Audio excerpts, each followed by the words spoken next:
Okay. Are you ready? Okay. So Okay. first I'd like to thank you for taking the time to do this. So, my first question would be, what are the steps or preparation that you have normally taken before conducting a lesson? Meaning during the making of the lesson plan. Okay, well, usually, first I will check to what extent that I or the previous teacher have covered the topic. Okay, and then usually Form 1, Form 2, we are using like textbook and also NDB. Okay, Yes. uh, and then I will decide what I'm going to do, let's say on Sunday, by referring to the textbook first. Okay. Okay, after looking at the topic in the textbook, then only I will come up with material development first. I see. Whether I want to depend totally on the textbook or I want to come up with something else. For example, like yesterday, an extension of material on writing. Okay, then only I will start writing the lesson plan and also following the SKP given by the ministry. I see. So was yesterday's topic based on the textbook at all, or was it like um, related but not just from the textbook? Okay, yesterday's topic was related to the unit in the textbook. I Okay, see. but I make it specific to about holiday at the beach, because in previous lessons we also have discussed about this. Yeah. Generally on things that they do during the holiday. I see. So when we explicit answers from the students, so that was one of the answers that we get in beach. Okay, besides that, highlands, resorts and all. So that's why I decided for yesterday's lesson, I want to focus specifically on holiday at the beach. I see. All right. So, okay. Then, moving on. Do you think ahead of any backup plans or alternatives if for some reason your lesson is interrupted? Yep. Okay. Let's say, well, as you can see, some students are quite weak, right? So Yes. let's say they can't handle or they can't come up with any answers for the Yeah. writing topic. I will. My backup plan would be like simplify the question, and also in a way, whether we like it or not, to a certain extent, we have to like spoon feed them a little bit. Yes. But the topic or the things that will be covered will still remain the same. It's just that method will be different. For example, let's say they can't come up with any answers, I will like write a few sentences where they will only fill in the blanks on what to they need to write, so that the final outcome will still be the same. I see. Okay. When you spoon feed these pupils, do you find that they improve in the next class and so on? Yep. I see. Because in one class, of course, we have mixed ability students. Yes. And if you notice yesterday, there are like 2 or 3 pairs where there's actually a buddy system. Okay, so I the, see. the first student will follow my instruction and write first, and then she was actually translating for her friend, because her friend was very weak in English and only speak minimal bahasa Melayu, and most of the time she speaks Mandarin. I see. So this buddy system actually works, because before this she can't come up with any English words, but I took over this class since April, but Yeah. now I could see like improvement, I see. and I believe in the buddy system for every class. Yeah. Okay. I think yeah, it works. And okay, after that, what do you think are the most important aspects to know in a lesson plan? Well, of course, the most important aspect in the lesson plan is actually the reflection of the lesson plan, what the students have learned, what the students have achieved. I mean, you could have a very, very good lesson plan, but if there is no outcome, there is no aspect of things that students can actually inform you what they have learned, for me the lesson plan will be meaningless. Yes. So always instill good moral values and ensure that reflection from the students is achievable. Oh, all right. Okay. I think now I will be asking questions for during the lesson. So during the lesson, will you be strictly following your lesson plan, or will you deviate if necessary? Well, so far, Yes. okay, throughout my teaching experience, lesson plan is a guideline. Yeah. But there will be modifications in how I teach, in how I develop my lesson, depending on the responses from the students. I see. If the students are too passive, then I will change a bit. But like I said, I will still focus on the objective of the day. But then it's just that methods will be different. I see. All right. So, to what extent do you guide the pupils before they are given work to be completed? Will you demonstrate in any way the work that needs to be done? Okay. Well, usually I will give examples. Yeah. Okay. If you look at yesterday's lesson, Yeah. although I gave examples on sentences that they need to come up with, Yes. examples that they need to come up with, but their final product is actually varied. Okay, there's a lot of different stuff that they develop on their own based from my example. So that's why I always believe that these students, we can actually unlock their potential just by spoon feed just a little bit. Okay, once they already understand, they will be able to come up with different stuff. I see. Example, yesterday, although we said that we want activities to be done at the beach, but some of them are so creative when they talk about cleaning the surrounding of the beach and so on. Yeah. Maybe for me it is achievable. I see. All right. So, how did you evaluate them in class? Well, okay, for evaluation purposes, Yeah. plus now it is more like pentaksiran bilik darjah, Yeah. right? Okay, so usually for writing purposes, Yeah. besides going round, besides looking at how they are able to write points, I will also check their understanding by asking them question.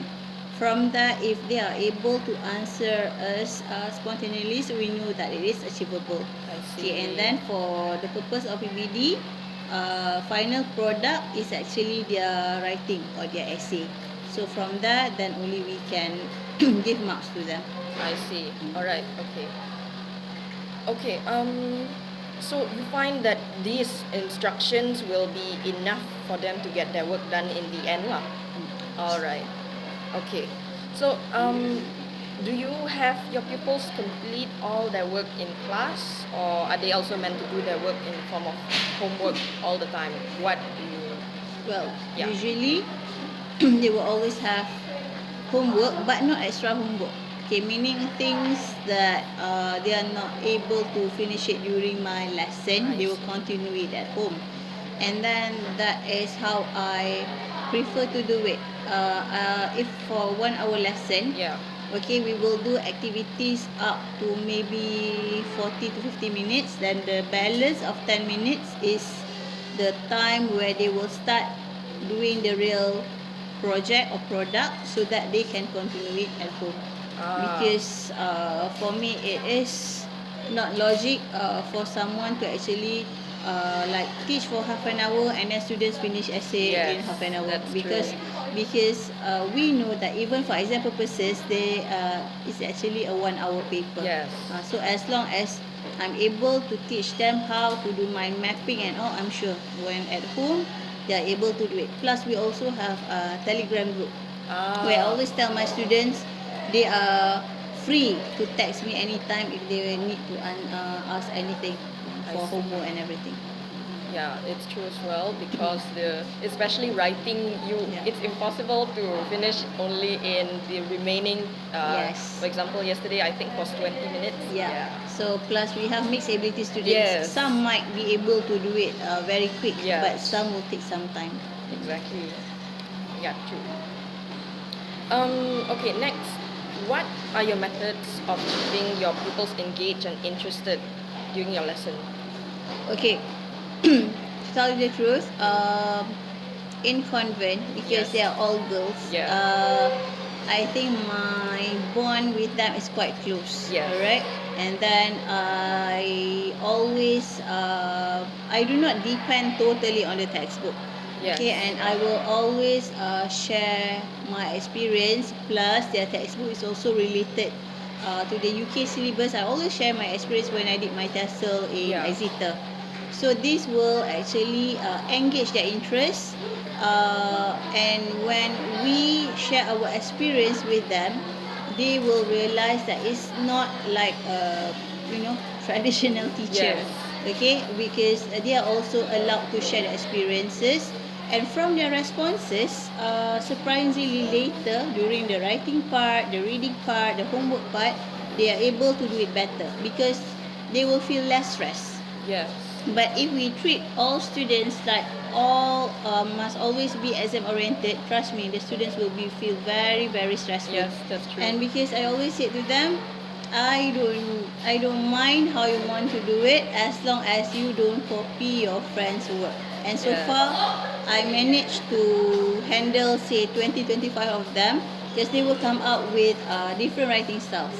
And they won't copy their friends' homework because I always say to them, I've been examiner marking papers so I can memorize essays of my students. So they don't dare to do it. Yeah. Okay, that's good. Because I've also come across people who I do not know if this is considered working smart, but they simply like steal the ideas of the others to complete their work.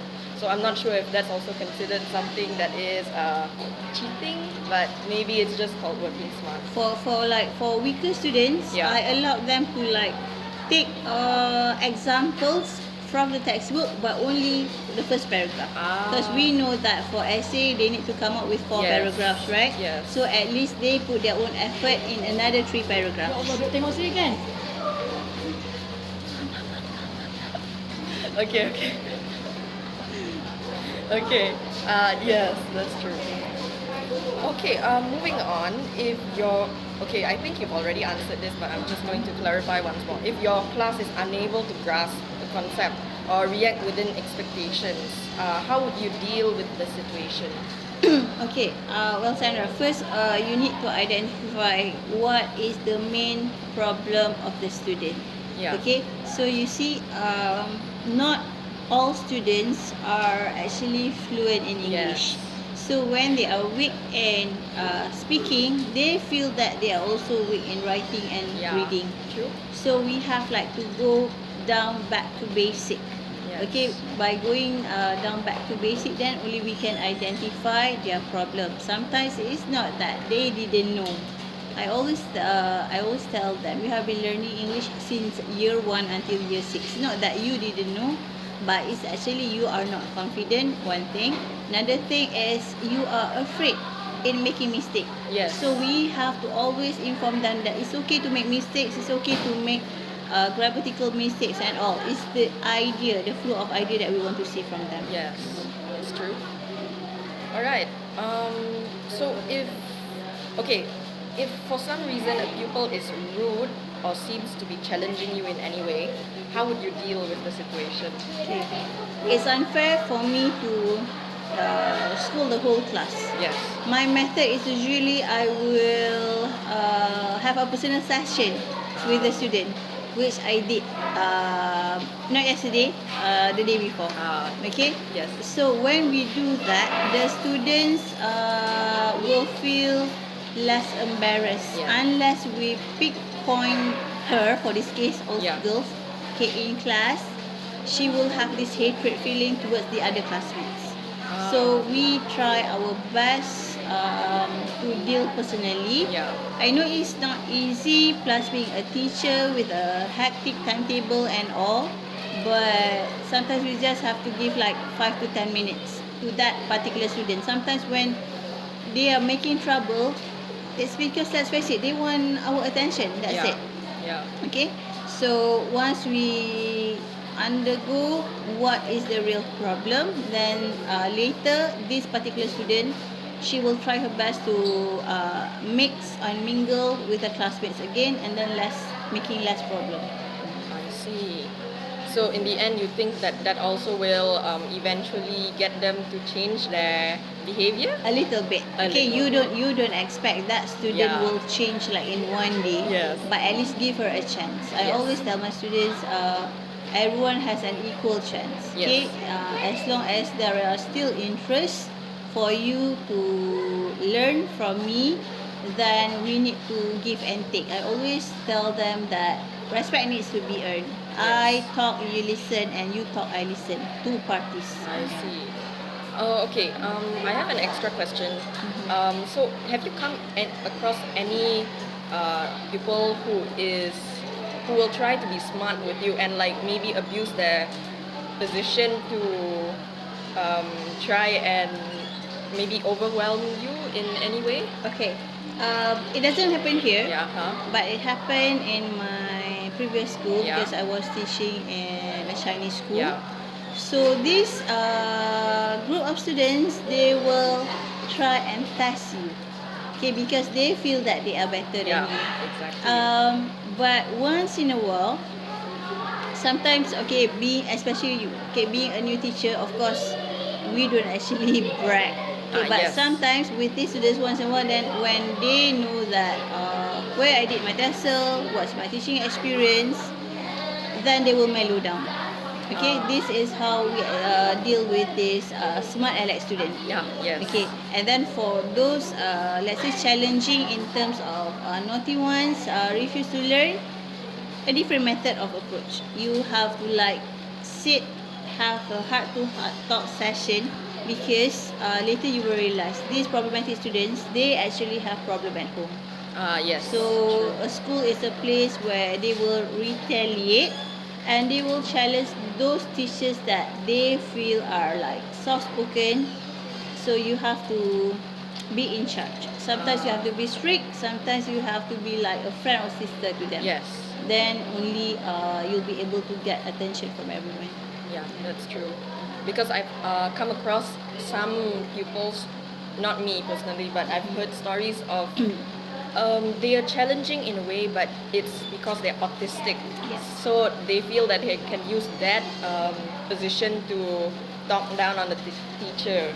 Okay, now that you mentioned about autistic, Yes. if it's useful for you, I have 4 kids. All 4 of them are diagnosed with mild autism, I see. but different extremes. Okay, my eldest was actually in our class yesterday. Okay. Okay, she had, before this, she had severe, we call it severe depression with ASD. Yes. So how do I deal with her? Okay, I came here this year. Yeah. Last year, the teacher had a problem in getting answers from her because she's very passive. Yeah. So we do hands-on project with these students. Okay, example, the little book project that Yeah. I showed you. Okay, that was one of the methods. So you see, being a teacher, of course, is not easy. Sometimes Yes. you have to do little project like that. Sometimes you have to focus a little bit on writing stuff. Sometimes you have to focus on exam. So that's why I'm sure in college you also learn about multiple intelligences, right? Yes. So this is important when constructing your lesson plan. Make sure that it is not all the same throughout the whole week. You try and plan to have varied activities. So example, English lesson we have 6 periods. Yes. Sometimes 2 periods I will have 2 lessons of non-textbook. Sometimes 2 lessons I will have about project based, and 2 lessons we focus more on the exam. I see. This is to help them, because now we have to be alert that there are like special needs kids in a Yes. normal classroom. Yeah. Okay, my son bipolar with ASD. So how do we deal with him? How teachers deal with him? How I help his teachers to deal with him is to have a personal approach. If he's too quiet, go and talk personally with him. Sometimes these kids bipolar, it depends on their mood swing. Sometimes they are hungry and everything. Allow them to like drink inside class and everything. They won't take advantage of you if you have a personal approach with them. In my year 1, she's high functioning autism, Yeah. very genius, very good in English, but weak in reading and writing. I see. So even in yesterday's class, one student had a letter from the doctor saying that she has this, I think we call it muscle problem. So she writes very slow. Yeah. She sits at the back yesterday. So you just go around, don't put pressure on her. Just watch her. It's okay. It's okay if she miss writing just because the friends are at a normal pace, but you just go check on her once in a while. So that is how I treat these kids. Maybe because of my personal experiences having kids on my own with Yeah. that kind of problem, so I can actually now identify dyslexic kids in class, mild autism in class. Yes. I know it's not easy, it's quite a difficult job, but as teachers, we also have to equip ourselves with knowledge. Yes. So that is things that we should consider. Yeah. Because now I know sometimes teachers don't even realize their students have problem, Yeah. and then stop the name calling like stupid and all, Yeah. because we don't know what they are facing every day. So that is why it's also important to try and get to know your students, Yep. so that we can consider those aspects when writing out the lesson plan. Yes, because I say bonding is very important. If you are the type of teacher who only depend on the textbook, then it will be very difficult. Yes, true. But for English, there are many things that we can do, language games and all. So Yeah. this is how we get connected with the students. Yeah, true. All right. I think I have a final question. So after the lesson plan, how would you write your reflection based on the lesson that you have carried out? Okay, the problem with the Malaysian education system Yes. is there is a specific requirement on how we need to write our reflection on the Yes. lesson plan. Example, 10 per 15 students are able to write essay Yeah. on their own. However, I will also always have an extra information there. Okay, example, 3 students need personal guidance as they are weak in vocabulary. Yeah. Because when we look back at our lesson plan, let's say in previous month, and then in our next month, then only through this reflection we will realize whether our students have improvement or not. So that's why I said reflection is very important for me.